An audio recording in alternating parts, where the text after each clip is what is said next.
In this video, I'll explain how to structure asset versus stock purchases to protect executives. And by the end of this video, you will learn which deal structure shields you from hidden liabilities and which one could put your personal assets at risk. I'm Santiago Cueto, board certified international business law expert and best-selling author based right here in Miami, Florida.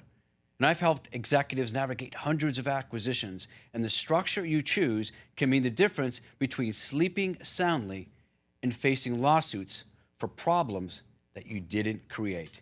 Imagine, if you will, you just bought what you thought was a thriving manufacturing company, and 6 months later, you're served with a lawsuit. Environmental contamination from 15 years ago.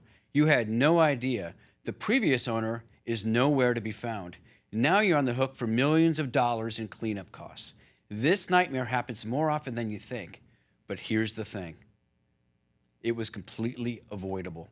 The structure of the deal determines whether you inherit the skeletons in the closet or leave them behind with the seller. Most executives don't understand this distinction until it's too late. And today, I'm going to show you exactly how these two structures work and which one protects you. Let's start with stock purchases. Think of it like buying a house with everything inside. The furniture, the appliances, the memories in the walls, everything.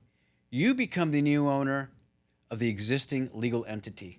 The company keeps its tax identification number, its contracts stay in place, its bank accounts remain open. Nothing changes except who owns the shares. Now, it sounds simple, right? And it is. That's actually the appeal. That's the whole point.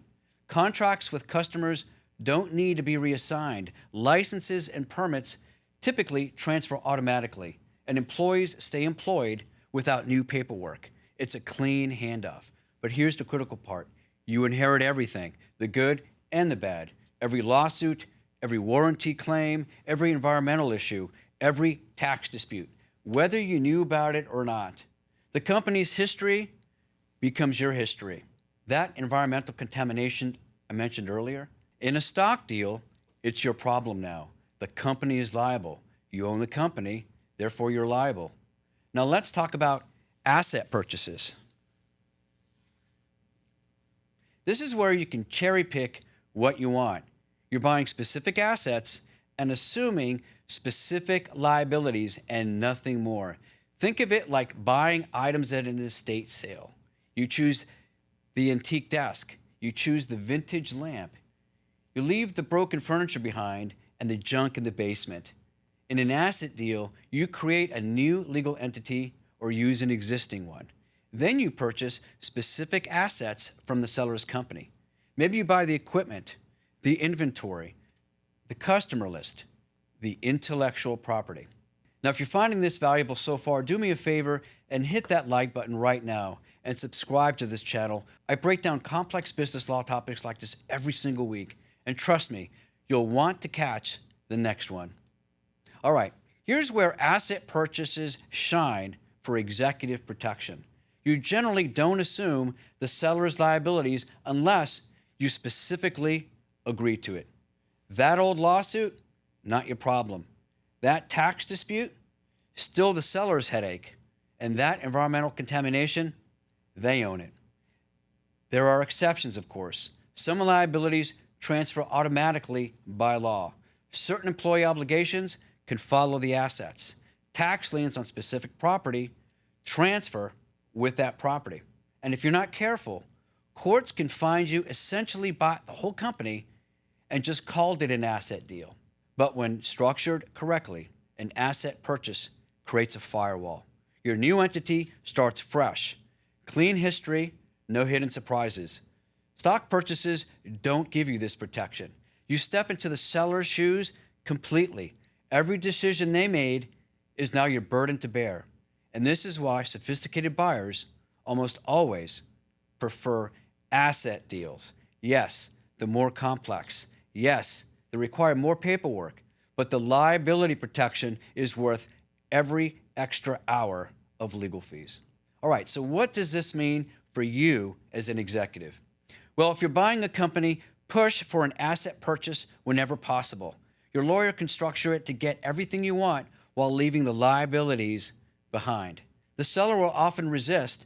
They prefer stock deals because they walk away clean. That's exactly why you should be cautious. If they want to dump the whole entity on you, ask yourself why. Now there are legitimate reasons for stock deals. Maybe the contracts are too valuable to risk losing its reassignment. Maybe regulatory licenses are impossible to transfer. And maybe the tax treatment is significantly better. But I understand what you're accepting. Do extensive due diligence. Get representations and get warranties. Negotiate indemnification provisions and buy insurance to cover unknown liabilities. Don't let deal fatigue make you careless. The structure matters more than the price in many cases. Remember this: asset purchase lets you choose what you buy. Stock purchases mean you buy everything. For executive protection, that distinction is everything. The extra complexity of an asset deal is your insurance policy against inheriting someone else's problems. It's the difference between controlled risk and walking into a minefield blindfolded. Now, if you're in the middle of a deal right now, make sure your attorney structures it to protect you personally.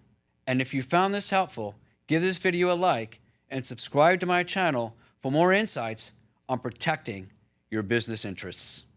I'm Santiago Cueto, your Florida business attorney. Be sure to watch more of my videos right here.